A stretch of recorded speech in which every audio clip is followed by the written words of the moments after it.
En esta presentación vamos a retomar el tema de ya dar forma a un clasificador gaussiano, que es aquel, retomando ya lo que habíamos visto en la última presentación, es aquel que tiene como probabilidades a posteriores, ya aplicando el teorema de Bayes y calculando las funciones discriminantes particularizadas al caso en las que la probabilidad condicional o la densidad condicional a la clase es ahora una densidad gaussiana. Entonces vamos a ver cómo calcular estas discriminantes y en vez de estar usando la probabilidad posteriori por medio de Bayes, entonces podemos calcular la probabilidad a priori de la clase. Esto lo calculamos en base a los datos, y lo que vamos a estar dándole forma es a distintas versiones de la densidad condicional dependiendo de algunas particularidades de las matrices de covarianza. Entonces, vamos a ver de manera muy somera una taxonomía de métodos de clasificación, algunos de los cuales vamos a ir viendo durante el curso. Entonces podemos dividirlos en métodos supervisados y métodos no supervisados, dependiendo si los patrones de entrenamiento, es decir, las muestras que nosotros tenemos en nuestra base de datos para entrenar nuestro clasificador, están etiquetados o no. Esta es la gran diferencia, si están etiquetados o son de clase incierta, es decir, si sabemos exactamente cuál es la clase de salida de cada uno de esos patrones o no. Entonces, en el caso de que sí la sepamos, podemos echar mano de métodos de aprendizaje supervisado, que son aquellos en las que buscamos las regiones de decisión, infiriendo las fronteras de decisión por medio de las densidades de probabilidades. Por ejemplo, el método del clasificador gaussiano que vamos a ver. O sea, acá estamos asumiendo un modelo matemático y lo que hacemos es aprender los parámetros de ese modelo en base a los datos que tenemos. O bien podemos hacer una aproximación no paramétrica, que ya es una búsqueda de la forma que tiene la nube de puntos pertenecientes a cada clase en el espacio. Entonces podemos encontrar las fronteras de decisión definidas por estos prototipos. Los prototipos son justamente los patrones de entrenamiento. Los métodos no supervisados, es aquellos que no conocemos la clase de salida, entonces lo que podemos hacer es aplicar métodos de clustering o métodos de división de acuerdo a ciertas características que tienen los patrones, pero sin asignarle todavía una clase de salida cierta. Entonces podemos tener métodos que dividan todo el espacio de parámetros en, por ejemplo, en una cantidad de clases conocidas, y nosotros sabemos que el problema es binario. Bueno, asignamos cada región que acabamos de encontrar o cada clúster a alguna de las dos clases, o bien podemos hacer un clustering de mayor cantidad de clases o de agrupamientos, y luego ir considerando, por ejemplo, que los dos primeros agrupamientos pertenecen a la misma clase o otros tres agrupamientos a otra clase. Es decir, podemos tener mayor cantidad de clústeres que de clase de salida, y por medio de conocimiento experto después asignarle finalmente la etiqueta a cada uno de los patrones. Bien, acá el método del clasificador gaussiano entonces está dentro del grupo de métodos de aprendizaje supervisado, en donde partimos de decir que desconocemos la probabilidad a priori de las clases y desconocemos también la densidad condicional. Lo único que tenemos a mano son n muestras, que este es nuestro tamaño de corpus, n muestras de etiqueta conocida, en donde cada una de las muestras está, digamos, el dato y su clase de salida. El dato y su clase de salida. Independientes e idénticamente distribuidas según la probabilidad conjunta. Entonces, la estimación de la probabilidad a priori se puede hacer fácilmente a partir de los datos. Ahora tenemos una probabilidad estimada a priori como el porcentaje de muestras que corresponde a cada clase respecto al total. Entonces, si tenemos el problema binario de balanceado, es decir, igual cantidad de muestras para cada una de las clases, bueno, este será un medio. Decimos que es una estimación porque es lo mejor que podemos hacer con los datos que tenemos en la mano, ¿no? Si viene un dato más, nos va a cambiar estas fracciones y por lo tanto nuestra estimación puede ser mejor. O sea que nosotros con los datos que tenemos hasta ahora en el corpus que nos dan para construir nuestro clasificador, esta es la mejor estimación que podemos hacer. Del mismo modo, la estimación de la densidad condicional puede tomar distintas formas dependiendo si asumimos un modelo matemático paramétrico o no paramétrico. Entonces, estoy retomando lo que decíamos recién. En el caso paramétrico, asumimos una cierta función de distribución de probabilidad, por ejemplo la gaussiana, que es la que vamos a ver nosotros, de parámetros desconocidos. Ahí serán los parámetros de la distribución, la media, la varianza o la media y la matriz de covarianza, el vector de medias y matriz de covarianzas. Y el problema de estimar el clasificador finalmente se convierte en un problema de estimar los parámetros de esa distribución que explica los datos del corpus de entrenamiento que tenemos. Por este supuesto de independencia funcional decimos que las densidades son independientes entre sí, entonces el problema de estimar el clasificador se convierte en el problema de estimar C, o sea, cantidad de clases, densidades condicionales. En nuestro caso será, por ejemplo, si tenemos dos clases, será estimar dos densidades gaussianas, los parámetros de media y varianza de esas dos densidades. Entonces acá recordamos la función de densidad normal unidimensional que tiene parámetros media y varianza, o la versión multidimensional en donde ahora tenemos vector de medias y matriz de covarianzas. Vamos a ver ahora ya el cálculo de las funciones discriminantes, que retomamos la fórmula que teníamos, que era el logaritmo de la densidad condicional más el logaritmo de la probabilidad a priori. Ahora, usando la definición de densidad normal que vimos recién, entonces nos queda la expresión que está en el segundo renglón,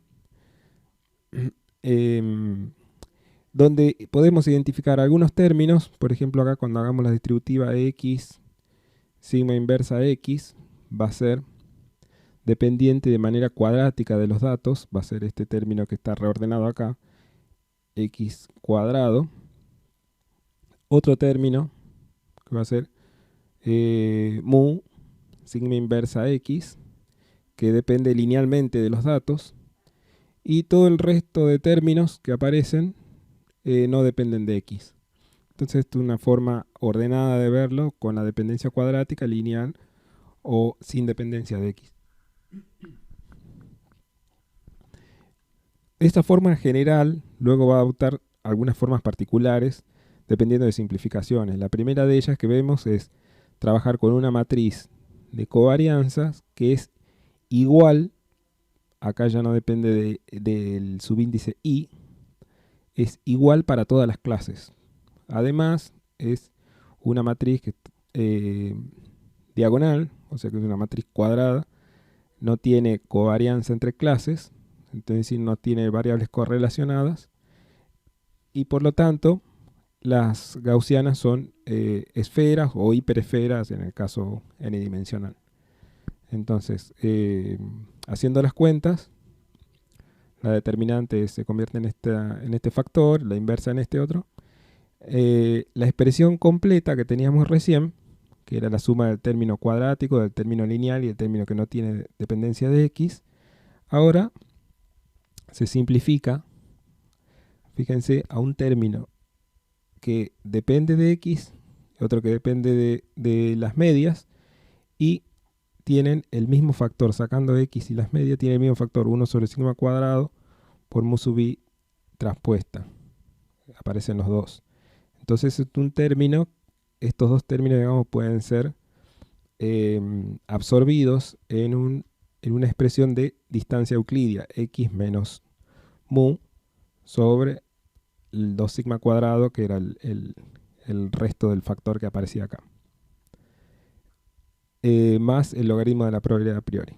Entonces, ahora esta última expresión está haciendo referencia, si ya vieron inteligencia computacional, esta última expresión les puede resultar familiar, que es donde tenemos un término de bias, que no depende de los datos, y otro término que sí depende de los datos, ahora de manera lineal.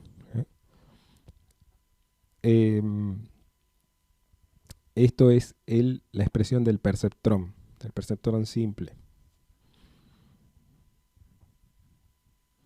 Entonces, como decíamos, en el caso de que las matrices de covarianza sean diagonales e iguales para todas las clases, el clasificador gaussiano, va a ser el clasificador lineal por mínima distancia euclidia, nada más. Entonces, veamos acá, si tenemos un problema en donde tenemos dos clases con esta distribución de puntos rojos y azules para cada clase, lo que podemos hacer con esta herramienta es construir estas hiperesferas o esta esfera en el plano que van a intentar dar cuenta de la distribución de probabilidad con la cual fueron generadas. Las fronteras de extinción, entonces, van a ser estos hiperplanos. Y la etiqueta que se asigne a cada clase va a ser aquella cuya función de discriminación logre el menor valor. Entonces, aquel que tenga, por ejemplo, para cada una de las muestras, la probamos con G sub 1 y con G sub 2, en este caso, entonces hacemos x menos la media 1 de esta muestra, nos va a dar una distancia a su media, y x menos la muestra 2, desde la misma muestra hasta la muestra 2, nos va a dar otra distancia. Aquella distancia que sea mínima va a ser la que le asigne la etiqueta a la clase. Entonces ese punto va a ser etiquetado como de clase 1, ya que la distancia a la clase 1 es menor, a la media 1 es menor. Y acá vemos algunas limitaciones del método, porque por ejemplo este punto rojo que está por acá va a tener menor distancia a la clase 2 que a la clase 1, o este punto azul va a tener menor distancia a la clase 1 que a la clase 2. Bueno, esto ya serán parte de los errores o de las cotas de desempeño que pueden lograr un clasificador, en este caso lineal, ¿no? El segundo caso será una matriz de covarianza. Ahora ya permitimos correlación entre clases, pero tampoco depende de la clase iésima, es la misma matriz de covarianza para cada clase. Entonces lo que hacemos es relajar un poquito la restricción de que sean hiperesfera. Ahora ya tenemos elipses o hiperelipses, pero es la misma forma para cada una de las clases. Entonces las cuentas aquí van a dar muy similares. Vamos a tener otra vez un término que es lineal de x y un término que es de bias, que es independiente de x. El clasificador va a ser lineal también, ahora por mínima distancia de Mahalanobis, similar al de la distancia euclidia, pero permitiendo ahora la existencia de correlación entre clases. El caso más general va a ser el de matriz de covarianza arbitraria para cada clase. Ahora ya permitimos que cada clase tenga la forma y orientación de la elipse que le corresponda o que mejor se ajuste. Como vemos acá en el ejemplo. Tenemos una hiperelipse así, otra así, y acá vamos a tener la frontera de decisión. Va a ser, en este caso, dodimensional. Va a ser una parábola. Acá por acá estará la otra rama de la parábola. En el caso n-dimensional serán hipercuádricas. Bien, las cuentas sobre todo el clasificador o sobre toda la función discriminante, ahora no va a poder, solamente hay algo que no dependa de i acá, que es este término. Este término es el único independiente de la clase. Por lo tanto, es el que puede volar y entonces tenemos una expresión equivalente con todos los otros términos. Entonces, no tenemos este nada más. Y ahora no, vamos a tener un término que es cuadrático de x. Este término no desaparece porque ahora la matriz de covariancia hay que tenerla en cuenta para cada clase. Después tenemos un término que es el lineal y el término que es independiente de x. Entonces el clasificador va a ser finalmente un clasificador cuadrático, cuyas funciones discriminantes son construidas de esta manera. Estas cuádricas o estas parábolas, en el caso del plano, entonces son las que se construyen haciendo G1 igual a G2.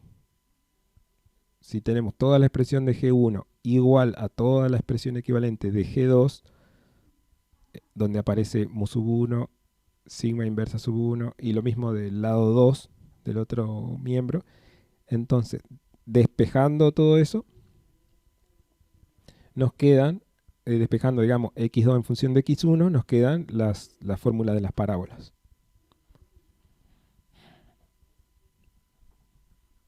Bien, entonces ya le dimos un modelo matemático a esa densidad condicional que es la gaussiana y ya trabajamos con casos con algunas restricciones para hacerlo más simple. Lo único que nos queda por hacer es aprender los parámetros de esa gaussiana para cada clase. Entonces acá tenemos la formulación. Decimos con tita mayúscula se designa siempre a los parámetros desconocidos. Entonces decimos una probabilidad condicional con parámetros desconocidos tita sub i, que pueden ser, caso 1, solo la media, o caso 2, la media y la varianza, o la matriz de covarianza desconocida. Entonces acá tenemos la expresión en donde solo desconocemos las medias o en donde también desconocemos las matrices de covarianzas. La estimación de estos parámetros va a ser una estimación por máxima verosimilitud. Es un método que lo vamos a retomar durante el curso. Y es un proceso que decimos iterativo sobre los datos porque con todos los datos vamos aprendiendo cuáles son los parámetros que mejor ajustan o que permiten obtener aquella estimación por máxima verosimilitud, es decir, que mejor explica los datos. Y esto se hace para cada clase, ¿no? Entonces, en ese principio general, lo que hacemos es trabajar con una productoria de probabilidades marginales. Esto es, tener en cuenta cuál es el aporte marginal que realiza cada muestra a esa estimación de la densidad de la clase. Y la estimación, entonces, el método de estimación de máxima verosimilitud es encontrar los parámetros θ, que es el argumento que maximiza acá la productoria de probabilidades marginales. Como es complicado matemáticamente trabajar con las derivadas cuando está la productoria acá, aplicamos logaritmo y tenemos la versión equivalente que es la suma del logaritmo. En esta versión, entonces lo que hacemos después es siempre derivar respecto a los parámetros desconocidos, igualar a 0 y despejar los parámetros desconocidos. Entonces eso lo vamos a tener que hacer para el caso de las medias y para el caso de la matriz de covarianzas.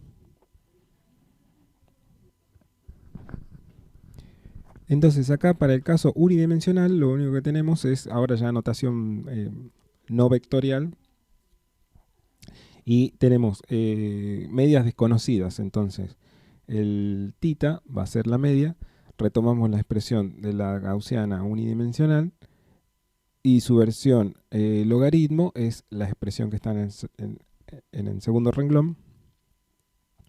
Y ahora, acá, la derivada de la sumatoria, hacemos suma de derivadas. Y lo que tenemos que hacer es derivar esta expresión respecto de tita. Entonces vemos que este término no depende de tita, por lo tanto desaparece. Y lo que nos queda es la derivada de este término respecto de tita. Acá este 2 se va a cancelar con este 2. La varianza también va a poder salir como factor común e ir a ser multiplicada por 0. También desaparece. Entonces nos queda finalmente acá x menos tita como expresión de la derivada. Entonces son dos términos en la sumatoria. Uno va a ser la sumatoria de n veces x sub k, que eso sí depende, es lo que aparece acá al final. Y nos queda menos n veces tita, porque eso no depende de k. Entonces va a ser, tita puede salir afuera en ese caso, y nos va a quedar la sumatoria de unos. Entonces ese n va a poder ir dividiendo, y es el n que aparece acá, a la suma de x sub k. Entonces, despejando, nos queda lo que suponíamos, que era que la media muestreal es el promedio de las muestras que tenemos. Para el caso de media y varianza desconocida, operamos de la misma manera. Ahora ya tenemos un tita mayúscula, digamos, tiene parámetros desconocidos, media y varianza.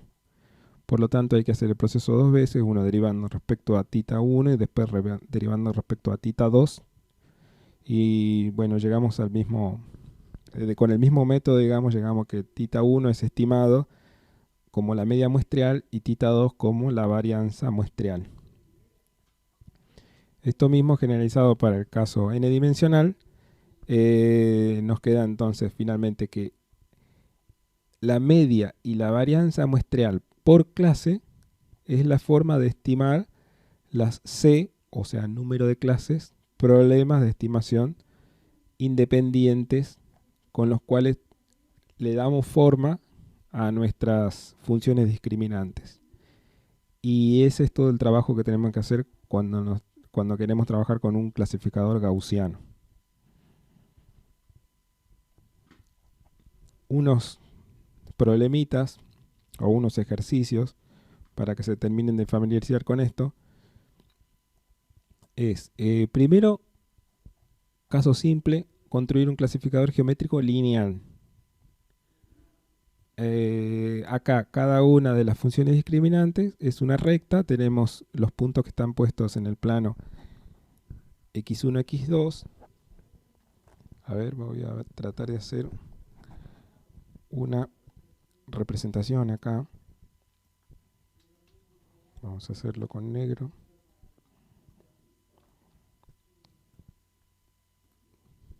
Estos son el ejercicio 1 y 2, son para hacer en papel, simplemente para familiarizarse con los términos, sobre todo si no hicieron ningún curso de inteligencia computacional o inteligencia artificial previamente. A ver si puedo. Uy. Ahí está. Acá vamos a poner x2.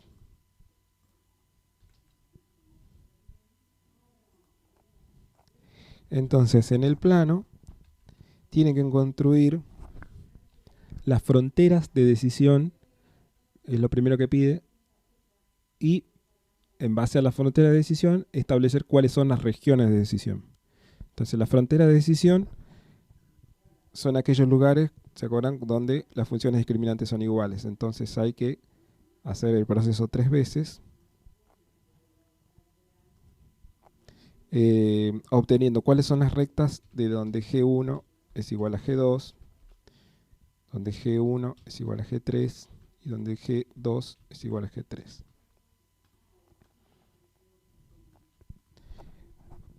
En cada uno de esos casos despejar x2 en función de x1 y poder dibujar acá las rectas. Luego, las regiones de decisión van a ser aquellos lugares, según la frontera que hayan calculado, en donde una función es mayor que la otra. Y eso nos va a dar la partición de este plano en la región en donde, por ejemplo, donde G1 es mayor que G2 y G3, G2 mayor que G1 y G3 y así sucesivamente.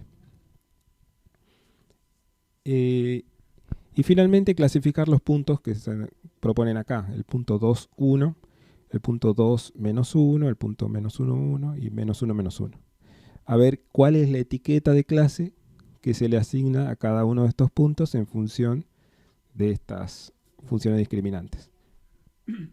O sea, acá lo que ya tenemos resuelto es encontrar las funciones discriminantes. Solamente estamos haciendo un trabajo ya sobre asignación de etiquetas. En el caso 2, ahora trabajamos ya con un clasificador gaussiano. Tenemos, dice, dos clases de igual probabilidad a priori, así que no tenemos en cuenta la probabilidad a priori.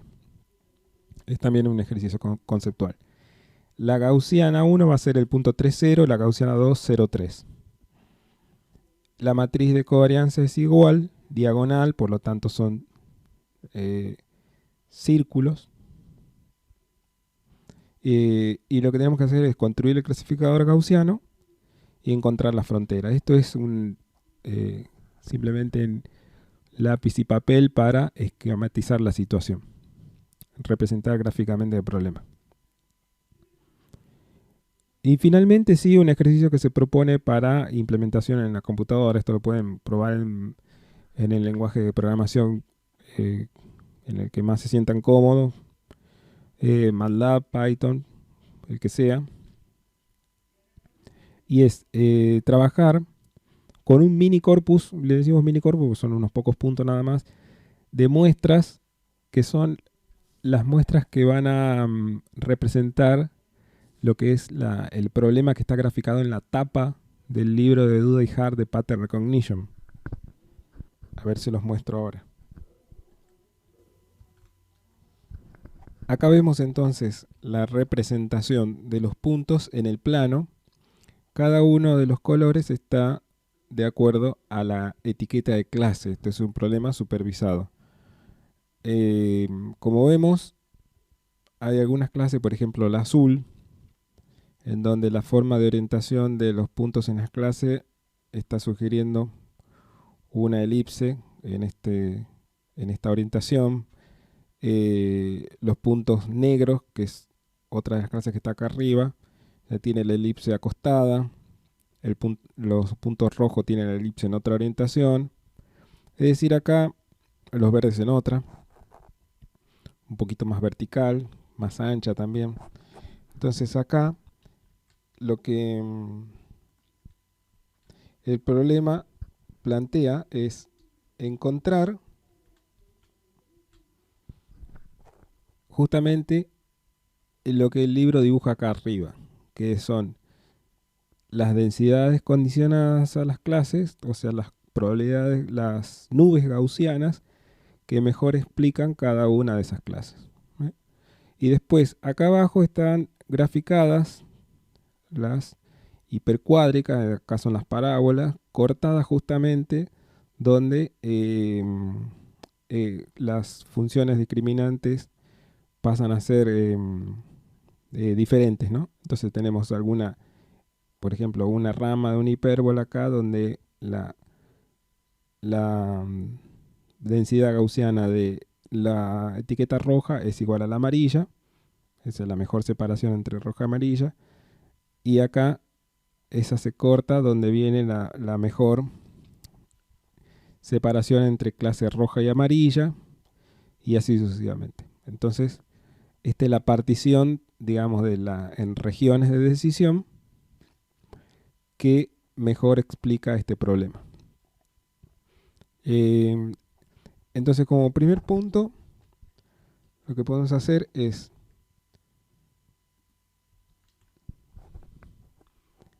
realizar la representación gráfica Es decir, estimar las densidades gaussianas para cada clase y representarlas gráficamente. Lo que puede ser en ese gráfico que habíamos recién en 3D, puede ser hecho en 2D sobre el plano, no hay ningún problema. Simplemente es conceptual esto, didáctico para entender la situación. Y acá, en el segundo ítem, calcular el desempeño del clasificador, es ya meter las manos con estimar desempeños. Es decir, supongamos que a ese problema, como lo tenemos ahí, lo queremos construir un clasificador solamente con ese conjunto de datos. Entonces, ¿cuál es el desempeño que estamos teniendo mínimamente sobre ese conjunto de datos? Esa sería la pregunta. O decir, ¿con qué probabilidad de acierto nuestro clasificador está funcionando? Es decir, una vez construidas las densidades gaussianas, lo que hacemos es etiquetarlas a cada una con ese clasificador gaussiano. Entonces, a cada muestra habrá que medir la distancia a su media, a las medias de cada clase, y aquella que dé la menor distancia le asignará la etiqueta. Luego, al tener la información de etiqueta de salida real de cada muestra, lo que hacemos es comparar. Muestra a muestra comparamos cuál es la etiqueta asignada respecto a la etiqueta de real de salida. Y entonces en aquellos casos en los que coincida, bueno, fue una muestra bien etiquetada, lo contamos como un acierto, y en los que no coincida, lo contamos como un error. Entonces acá podemos sacar finalmente el desempeño calculado simplemente como la probabilidad de aciertos respecto a la probabilidad total, a la cantidad total de puntos que tenemos. Y podemos decir, como ya vemos, acá retomo la distribución, que vemos que hay ciertas clases, por ejemplo en la nube que explique la clase de puntos rojos, hay metidos puntos azules. Estos puntos azules claramente van a tener menor distancia a la clase roja que el azul, por lo tanto, este va a ser un punto de error, este negro va a ser un punto, sí, este negro va a ser un punto de error también, porque la distancia a su media va a ser mayor que a la de media de los rojos. Y así con otros puntos, digamos, que están metidos en las gaussianas de otras clases. Entonces, bueno, acá con estos puntos que tenemos acá y en estas condiciones simplemente es lograr, el mejor clasificador va a lograr un 75%, 80%, lo que dé, digamos. Ese es el dato a informar. Eso también sirve como punto de partida para, volvemos acá, sirve como punto de partida para decir, bueno, sobre ese mismo problema, luego a lo largo del curso lo podemos retomar y probar con otro tipo de clasificadores y ver, ya comparar desempeños entre clasificadores, que es una de las tareas muy usuales en aprendizaje maquinal, que es decir, con los datos que tenemos, probamos diferentes clasificadores hasta obtener alguno de desempeño óptimo, el mejor que podamos hacer. Muy bien, acá está la bibliografía y los datos de prueba para el problemita de recién están disponibles en el sitio web de la cátedra.